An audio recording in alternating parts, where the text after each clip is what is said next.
Jadi buat teman-teman yang pengen membuka bisnis dalam bidang F&B, sebenarnya yang terutama adalah kita harus belajar. Sebelum belajar sebenarnya kita harus punya mental, mental berani untuk memulai, mental berani untuk action. Kemudian kita punya mental untuk berkenalan. Kenalan di Jogja ini banyak sekali pengusaha-pengusaha sukses, terutama pengusaha di bidang kuliner. Kita bisa kenalan, itu banyak sekali komunitas-komunitas bisnis yang kita bisa nimbrung, kita bisa belajar di dalamnya.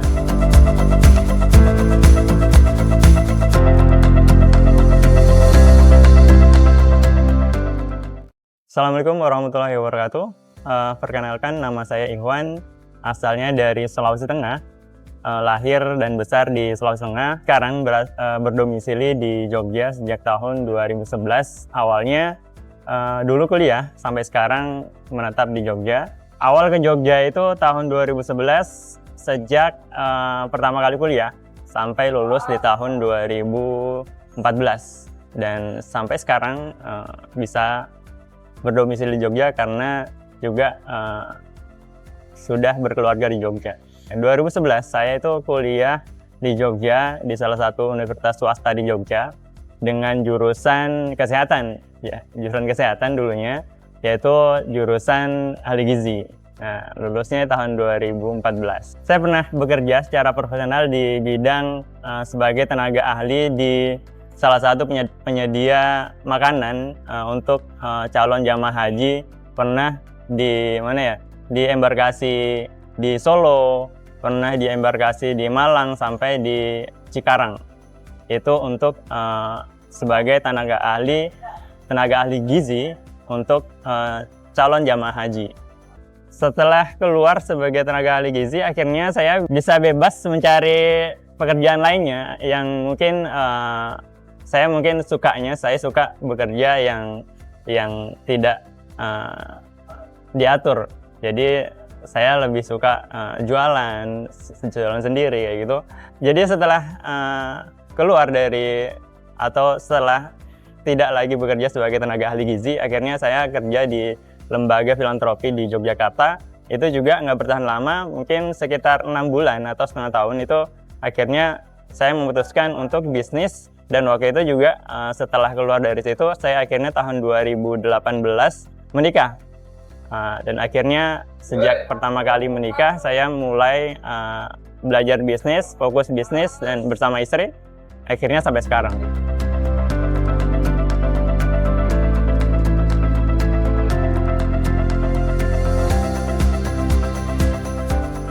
Jadi sebenarnya pada dasarnya bisnis itu adalah sebuah aktivitas jual beli atau sebuah aktivitas untuk menghasilkan uang yang akhirnya tersistem. Jadi pada dasarnya saya sejak dulu itu saya suka yang namanya mencari uang sendiri. Jadi ada rasa kepuasan tersendiri ketika saya bisa menghasilkan uang sendiri.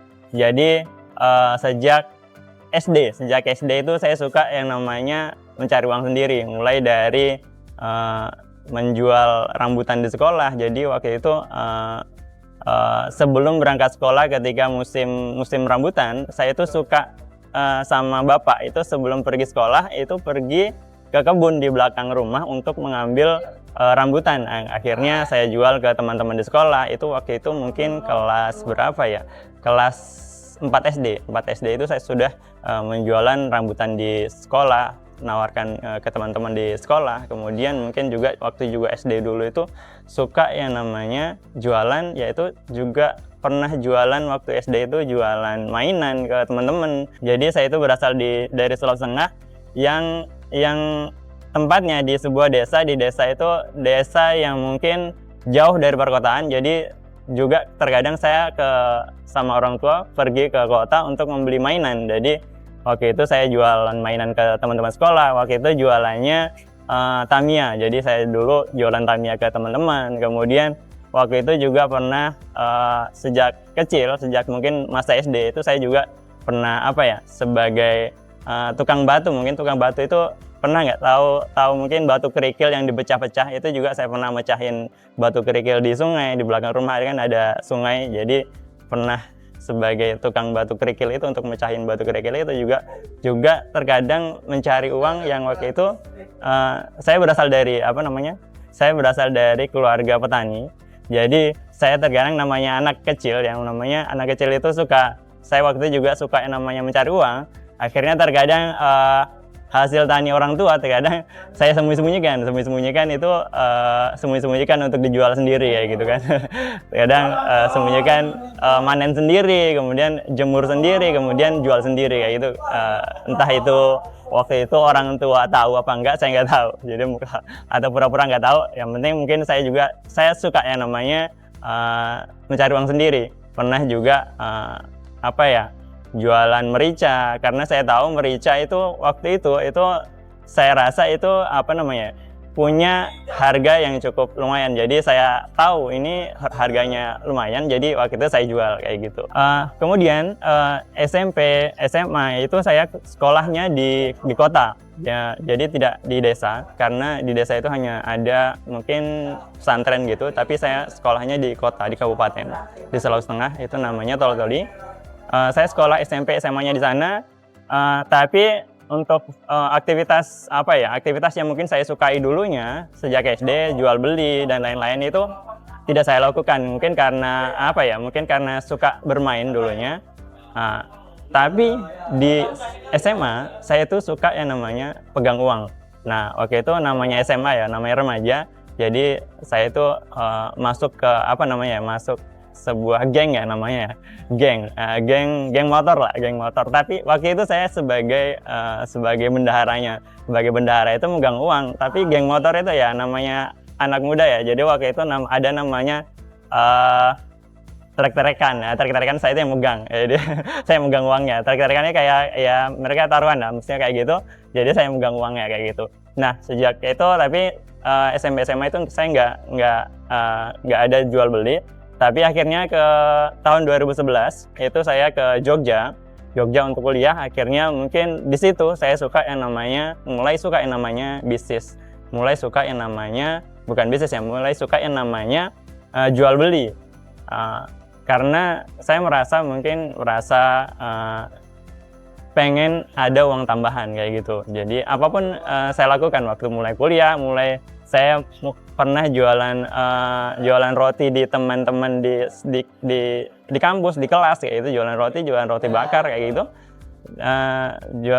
Nawarin fotokopian di teman-teman kuliah kayak gitu. Kemudian jualan baju dan lain-lain kayak gitu.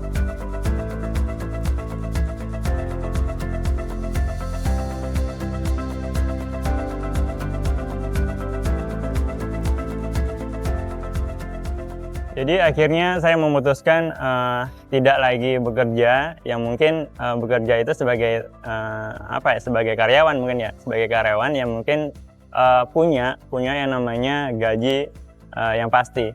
Jadi akhirnya memutuskan untuk bisnis itu karena saya merasa bisnis itu saya bisa ngukur bagaimana caranya saya bisa dapetin senilai segini selama satu hari.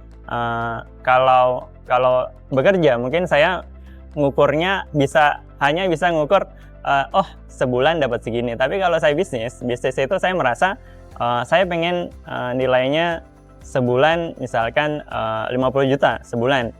Saya bisa ngukur atau bisa memperkirakan yang namanya kita hanya bisa memperkirakan saya pengen segini selama sebulan. Artinya saya bisa memperkirakan bagaimana caranya bisa menghasilkan bagaimana bisa menghasilkan 1 juta per hari. Nah, saya bagaimana mungkin kalau di bisnis itu bisa mengukur bagaimana caranya minimal menghasilkan profit bersih itu 1 juta per hari. Tapi kalau saya merasa kalau sebagai karyawan yang dengan nilai atau gaji yang pasti, ya saya hanya langsung bisa ngukur sebulan dengan gaji kalau bisa kita kira-kira mungkin sebulan mungkin sekitar 2 jutaan atau mungkin lebih kayak gitu. Alasan kenapa berani bisnis, jadi seperti yang mungkin saya ceritain sebelumnya itu, berani atau tidaknya itu sebenarnya karena memang saya suka yang namanya jualan ya, saya suka yang namanya risiko itu saya suka, maksudnya saya suka itu entah gagal ataupun entah sukses ataupun berhasil, itu saya suka. Maksudnya entah gagal pun saya merasa kegagalan ini mungkin saya rasa saya pernah jalanin bukan bisnis ya mungkin jualan. Kalaupun sekarang mungkin baru bisa dikatakan bisnis, mungkin baru sekarang, karena bisnis itu yang saya pahami adalah bisnis itu karena aktivitas jual beli yang mungkin sudah tersistem. Ya, mungkin saya rasa mungkin sekarang baru berbisnis. Tapi kalau sebelumnya itu saya baru merasa sebagai seorang pedagang aja. Jadi sejak dulu saya merasa udah pernah namanya gagal ataupun rugi, bahkan mungkin rugi mungkin kalau dinilai mungkin nggak sampai puluhan juta, tapi baru jutaan mungkin rugi secara materi, tapi secara secara pengalaman mungkin saya merasa nggak pernah rugi, karena karena saya merasa pengalaman ini adalah pengalaman yang berharga buat saya ambil pelajaran untuk bagaimana caranya biar tidak lagi mengulangi kesalahan yang sama seperti itu.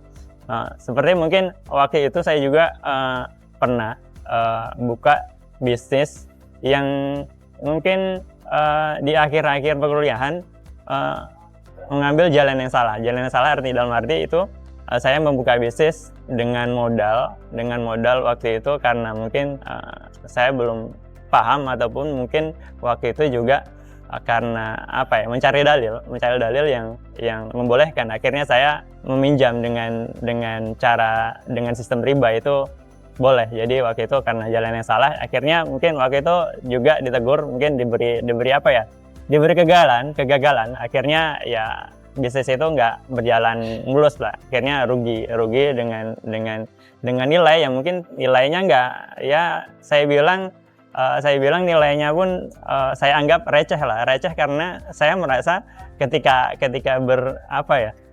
bercerita sama teman-teman yang lain, yang mungkin teman-teman pengusaha yang lain yang mereka itu ternyata punya yang lebih besar daripada saya. Saya merasa itu cuma receh-recehan dari mereka lah, kayak gitu.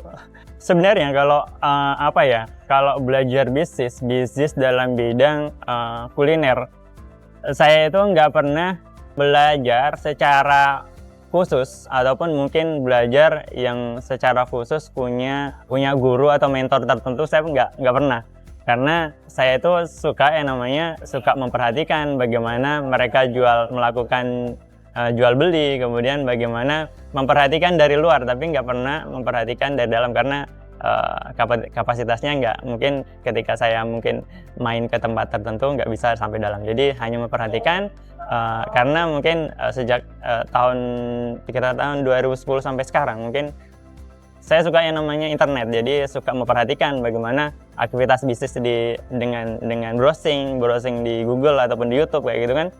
Jadi saya suka gitu aja, riset. Kemudian kalau secara secara serius mungkin lebih belajar ke digital marketing. Mungkin digital marketing saya itu belajar secara serius waktu itu sekitar tahun 2020.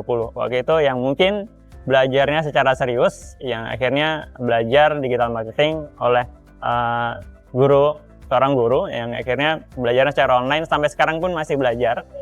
Itu fokusnya ke digital marketing, bukan belajar soal kuliner kayak gitu.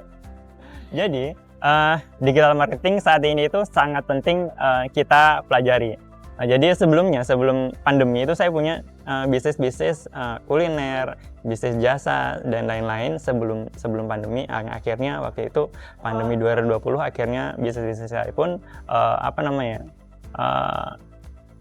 bisa dikatakan rugi, ataupun bisa dikatakan saya juga istilahnya menyuntik mati akhirnya, karena tidak bisa mendatangkan keuntungan lagi. Ya, akhirnya 2020 itu karena pandemi, akhirnya setelah pandemi saya fokusnya ke digital marketing, fokusnya itu mungkin hampir full time di rumah. Waktu itu fokus ke digital marketing, dan akhirnya mungkin tahun 2023, karena 2020 sampai 2023 itu mungkin sekitar 2 tahun itu saya fokus di digital marketing. Akhirnya mungkin saya pede, saya percaya diri bahwa oke nih, saya buka bisnis kuliner lagi dengan kemampuan digital marketing. Ternyata sangat berpengaruh ke bisnis yang ada saat ini.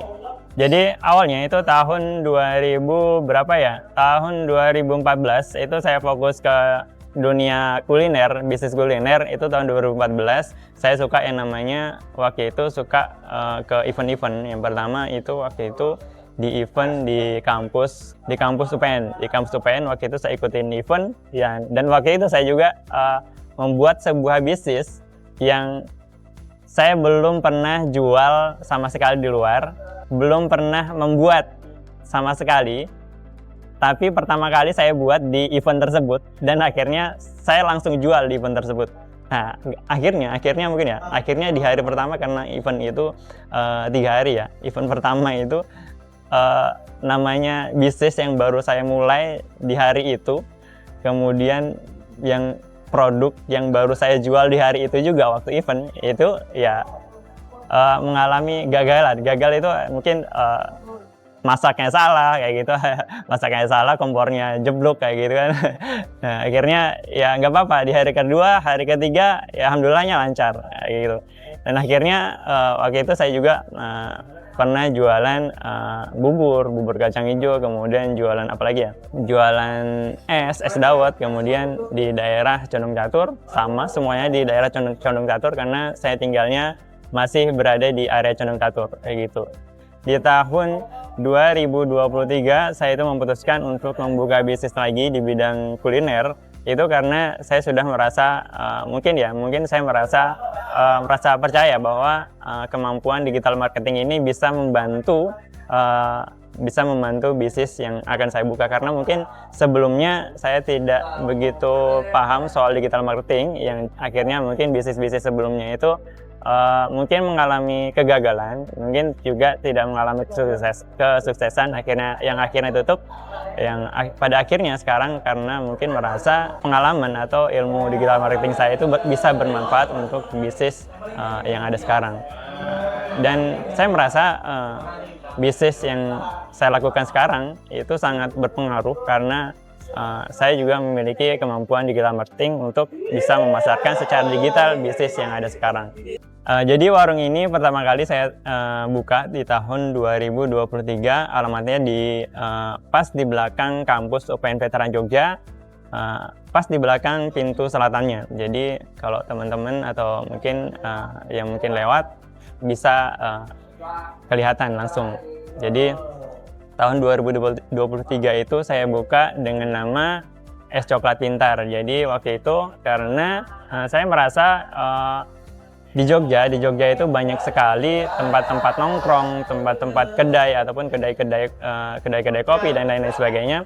Akhirnya saya memutuskan untuk membuka warung coklat ini atau usaha ini karena saya merasa coklat itu Coklat itu merupakan produk yang selalu diminati sepanjang zaman. Jadi coklat ini merupakan produk yang disukai oleh semua kalangan, bahkan di semua usia, mulai dari anak-anak, remaja, dewasa, bahkan orang tua pun suka yang namanya coklat. Jadi saya mengambil produk ini karena dengan alasan itu.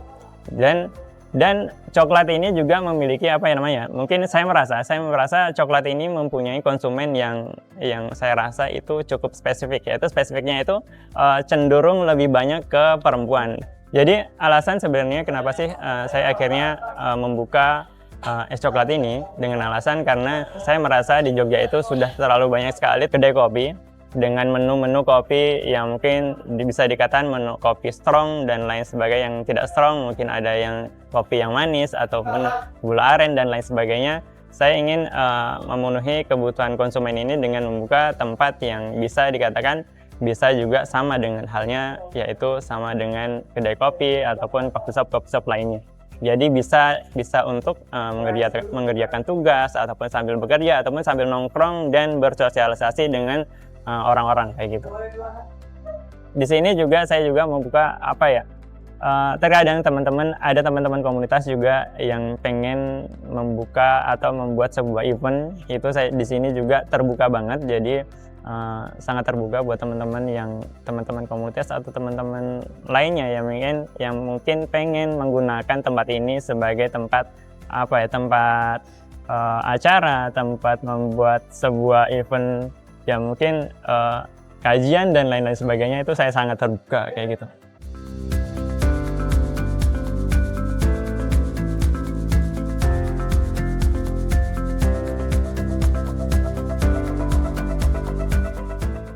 Jadi sebenarnya coklat itu selalu dilambangkan, kita tahu bahwa coklat itu selalu dilambangkan dengan cinta, kemudian dengan ketenangan, kemudian dengan perjuangan. Jadi sebenarnya juga coklat ini merupakan sesuatu yang secara pribadi bagi saya itu tidak bisa dilepaskan sejak lahir. Karena saya ceritakan, saya itu berasal dari keluarga seorang petani, yaitu petani coklat dulunya. Memang dulunya pun sampai sekarang, yaitu orang tua saya itu berada di Sulawesi Tengah sebagai petani coklat sampai sekarang, tapi tidak sefokus dulu. Nah, sebenarnya saya sejak lahir pun tempat apa ya, bisa dikatakan tempat main, tempat melakukan apapun itu berada di lingkungan coklat. Artinya bahkan rumah saya pun berada di pertengahan kebun coklat. Nah, waktu itu jadi coklat itu merupakan simbol apa ya namanya, mungkin bisa saya katakan sebagai simbol perjuangan bagi keluarga saya pribadi. Karena sejak dulu coklat ini merupakan apa ya, sumber penghasilan utama, sumber penghasilan terbesar keluarga saya, orang tua saya, kedua orang tua saya, yaitu coklat. Karena sejak kecil sering dibawa ke kebun coklat yang akhirnya waktu itu karena masih kecil ya, akhirnya tempat main, tempat tidur, tempat istirahat akhirnya ya berada di bawah pohon coklat. Kenapa sih saya bisa menggabungkan coklat dengan Yummy? Jadi mungkin teman-teman juga bisa belajar ataupun ini bisa dijadikan pelajaran. Saya itu suka yang namanya bisnis yang mudah, yang profit. Jelas kita bisnis itu tujuannya yaitu profit. Jadi mudah dan profit. Jadi kedua ini antara coklat dan Yummy itu salah satu produk yang mungkin saya merasa produk yang simple tapi bisa menghasilkan profit yang mungkin lebih dari 100% kayak gitu. Di sini selain coklat dan Yummy, sebenarnya di sini juga saya menyediakan menu kopi bagi teman-teman yang mungkin pengen nongkrong. Jadi semuanya sebenarnya di sini tersedia. Pengen ngopi, pengen nyoklat, pengen makan, jadi sebenarnya di sini tersedia. Nah, kenapa coklat? Akhirnya saya memilih produk coklat karena saya menyasar semua kalangan, mulai dari anak-anak, remaja, bahkan sampai orang tua. Orang tua yang pengen nongkrong, pengen makan sama keluarga, semuanya bisa karena di sini nongkrong sambil makan, pengen memenuhi kebutuhan dan keinginan anaknya, semua bisa. Anaknya pasti suka yang namanya coklat. Mungkin orang tua dewasa yang mungkin juga di sini pengen ngopi juga tersedia. Dan kemudian memilih Yummy karena Yummy ini terutamanya mie merupakan produk yang simple ya, merupakan produk yang simple, produk yang mungkin semua orang suka, mulai dari anak-anak, dewasa, bahkan sampai orang tua, semua suka yang namanya mie.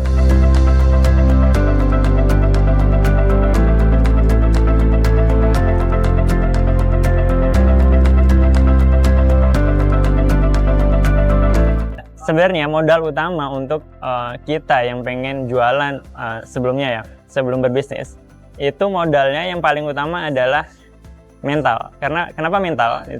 Mental ini sangat penting ketika teman-teman pengen sebagai seorang pembisnis. Sebelumnya pengen jualan. Karena mental ini adalah mental yang sesuatu hal yang utama kita miliki. Kenapa? Karena mental ini ketika mungkin saya ataupun teman-teman yang pengen bisnis atau jualan itu harus punya mental dulu. Itu karena kalau kita tidak punya mental, misalkan ya, jualan kan itu butuh mental. Misalkan kita melayanin, itu jualan itu aktivitas melayani juga, aktivitas melayani konsumen, jual beli kan itu melayanin. Kalau kita malu ya bagaimana kayak gitu kan? Ya artinya kita melayani dengan rasa tidak pede, jadi malu. Jadi orang pun juga merasa tidak ingin tidak nyaman untuk melakukan jual beli kepada kita kayak gitu. Saya juga menceritakan sebelumnya, mulai di akhir perkuliahan itu saya memulai bisnis itu dengan mental. tanpa modal artinya mental di sini saya katakan mental ini saya bisa bisa kenalan sama orang-orang yang baru belum saya kenal. Akhirnya saya memulai bisnis yang pada waktu itu juga yang saya bisa katakan tanpa modal materi ya. Saya itu waktu itu dipinjamin sebuah produk olahan ikan laut, ikan bandeng, nugget dan lain-lain sebagainya. Pokoknya olahan ikan lah. Sampai dipinjemin motor roda 3 itu yang belakangnya itu ada boxnya kayak gitu. Saya itu buka lapak di pinggir-pinggir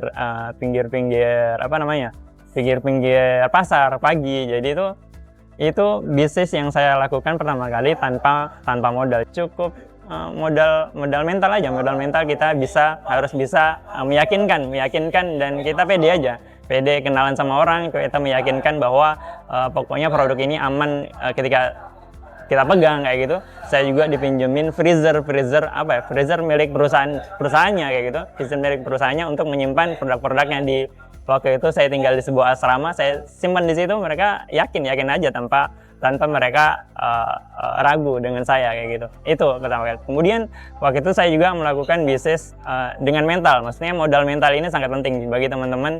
Tidak harus yang namanya modal itu tidak harus yang namanya materi. Itu materi berupa uang kayak gitu.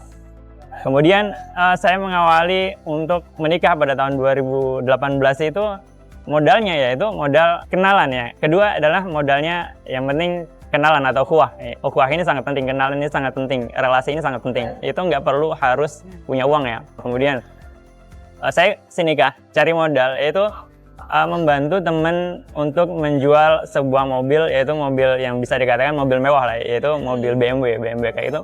Saya berhasil bisa menjualkan mobil BMW tersebut ya, mungkin dengan komisi yang cukup lumayan bisa saya gunakan untuk modal nikah kayak gitu kan. Salah satu teman itu selalu mengatakan modalmu ini cuma modal helm sama modal casan kayak gitu.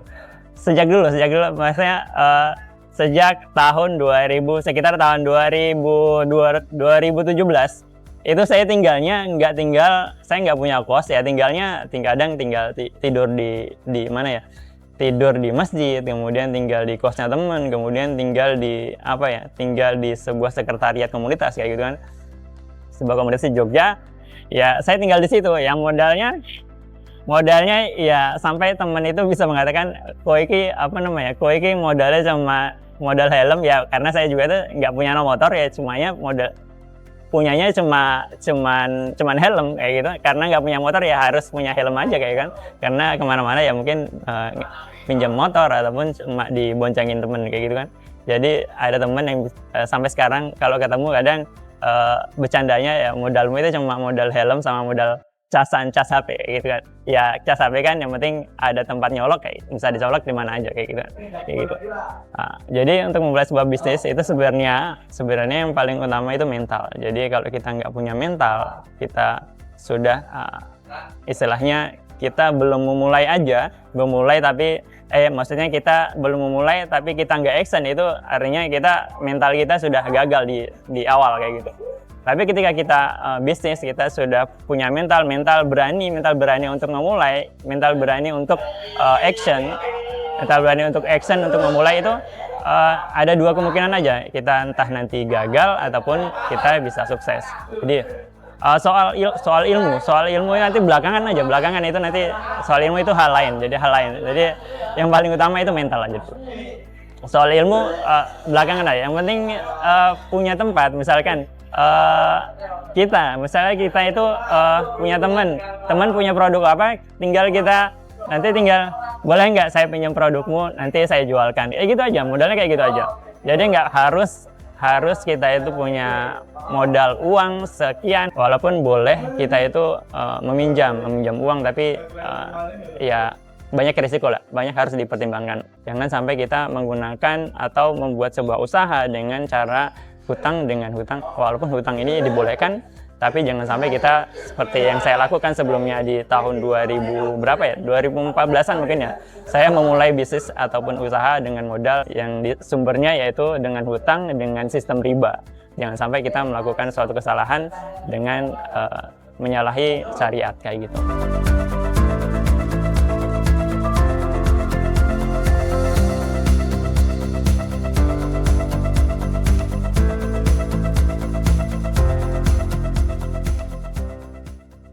Jadi tadi ketika kita pengen memulai sebuah bisnis atau sebuah usaha, yang pertama kita harus punya mental, kemudian yang kedua kita harus membangun relasi atau ukhuwah atau pertemanan sama teman-teman atau teman-teman pengusaha lainnya, kita harus punya itu. Kemudian yang kemudian sebenarnya yang paling utama sebenarnya adalah sebelum kita melakukan sesuatu sebenarnya harus memiliki ilmu. Nah, ilmu ini nanti sebenarnya lain hal. Sebenarnya kalau kita memiliki tadi saya bilang untuk mulai usaha sebenarnya atau sebuah usaha yang penting yang paling utama adalah punya mental dulu yang paling utama. Soal modal, soal ilmu itu lain hal. Jadi kemudian seperti itu. Jadi kemudian ilmu ini sangat penting sebenarnya sebelum kita melakukan sesuatu. Sebelum kita melakukan sesuatu, sebenarnya pada dasarnya kita harus tahu ilmunya. Apapun yang kita lakukan, apapun aktivitas yang kita lakukan, terutama sebuah usaha. Jadi kita harus tahu ilmunya, bagaimana cara marketingnya, bagaimana operasionalnya, bagaimana mengatur bahan bakunya, seperti itu. Bagaimana membuat sebuah sistem, akhirnya sistem itu bisa berjalan. Jadi bagaimana kita membuat sebuah bisnis atau sebuah usaha yang sistemnya bisa berjalan secara saya bilang semi otomatis kayak gitu. Tidak karena usaha yang saya lakukan sekarang belum bisa dikatakan bisa berjalan secara otomatis. Tadi saya bilang masih semi otomatis seperti itu. Jadi tentang ilmu marketingnya, ilmu pemasarannya, kemudian ilmu operasionalnya, mengatur bahan bakunya itu sangat penting untuk kita ketahui kayak gitu. Soal modal, soal lain hal semuanya kita sebenarnya terutama kalau kita sudah punya mental tadi, modal itu gampang. Asalkan tadi kita punya mental dulu, modal itu gampang. Kita bisa bisa bekerja sama orang kayak gitu seperti yang saya lakukan tadi, cuma cukup kenalan, cukup bisa meyakinkan orang lain untuk kita bisa pinjam produknya, itu sudah cukup. Pun kalau kita mungkin bisa juga meyakinkan kita punya ide untuk membuka sebuah bisnis, kita bisa menawarkan dengan cara kerjasama, yaitu kita tahu bahwa kalau kita punya yang namanya akad, kemudian bisa kita melakukan akad kerjasama dengan akad sirka, misalkan bagi hasil seperti itu. Jadi sebenarnya juga sebelum melakukan aktivitas apapun kita harus tahu ilmunya, terutama ilmu bisnis dalam hal Islam kayak gitu. Bagaimana akad-akadnya, bagaimana kita bisa menjaga aktivitas ini mulai dari sumbernya, mulai dari awal, mulai dari bahan-bahannya, kita bisa memilih bahan-bahan yang memang halal kayak gitu, bukan produk-produk atau bahan-bahan yang haram kayak gitu. Mulai dari mulai dari bahannya, mulai dari proses transaksinya kepada suppliernya, kemudian proses transaksinya kepada konsumen, sampai akhirnya juga produk tersebut bisa dikonsumsi aman dan nyaman oleh konsumen. Itu kita harus harus ketahui semuanya ilmunya kayak gitu. Jadi yang paling penting juga semuanya agar kita tidak rugi dalam hal rugi materi, ya tadi kita harus tahu kita harus tahu yang namanya ilmu bisnisnya, kemudian melakukan sesuatu hal tersebut, bisnis tersebut karena Allah yang perintahkan, karena kita diperintahkan untuk ikhtiar untuk menjemput rezeki dengan misalkan saya sebagai seorang pengusaha, sebagai seorang pembisnis, kita harus menyadarkan diri kita karena aktivitas tersebut Allah perintahkan. Jadi agar kita tidak rugi ketika kita melakukan aktivitas tersebut, semuanya dari proses-prosesnya sampai pada akhirnya kita meniatkan hanya karena untuk Allah, selain tujuan utamanya kita untuk menafkahi keluarga, yang terutama adalah kita melakukan aktivitas bisnis tersebut karena Allah. Agar apa? Agar kita tidak rugi di akhirat gitu. Saya pun bisnis ini pun juga ada keinginan untuk sesuatu yang lebih besar, pengen membuka di daerah mana ataupun di sesuatu bisnis ini bisa bertahan berapa lama atau bisa bertahan dengan lama gitu. Pasti keinginan untuk kemitraan pasti suatu hal yang harus banyak dipertimbangkan, karena saya merasa belum cukup pantas untuk bisnis ini untuk dibuka kemitraan, karena ya bisnis ini itu masih proses belajar. Entah proses belajarnya pun ini masih baru tahun kedua bisnis ini berjalan, dan alhamdulillahnya mungkin tahun kedua ini yang cukup mengalami kenaikan yang alhamdulillah kenaikan yang cukup lumayan signifikan kayak gitu. Jadi masih proses belajar, ya kedepannya pasti pengen membuka membuka cabang dan lain sebagainya untuk kemitraan, mungkin hal yang masih saya banyak pertimbangkan kayak gitu. Jadi buat teman-teman yang pengen membuka bisnis dalam bidang F&B, sebenarnya yang terutama adalah tadi kita harus belajar. Sebelum belajar sebenarnya kita harus punya mental berani untuk memulai, mental berani untuk action. Kemudian kita punya mental untuk berani untuk kenalan di Jogja ini. Di Jogja ini banyak sekali pengusaha-pengusaha sukses, terutama pengusaha di bidang kuliner. Kita bisa kenalan, kita bisa tukeran, bisa bersosialis sama mereka. Itu banyak sekali komunitas-komunitas bisnis yang kita bisa nimbrung, kita bisa belajar di dalamnya. Nah, akhirnya mungkin kita bisa yang pertama belajar. Kemudian soal modal tadi, modal itu gampang lah. Modal itu gampang, kita bisa kerjasama dan lain-lain kayak gitu. Yang penting kita harus tetap menjaga jangan sampai usaha yang kita lakukan awalnya dengan jalan yang salah. Jalan yang salah dalam arti mungkin modalnya tidak syar'i kayak gitu kan. Kemudian prosesnya itu bahan bakunya tidak halal dan lain-lain kayak gitu.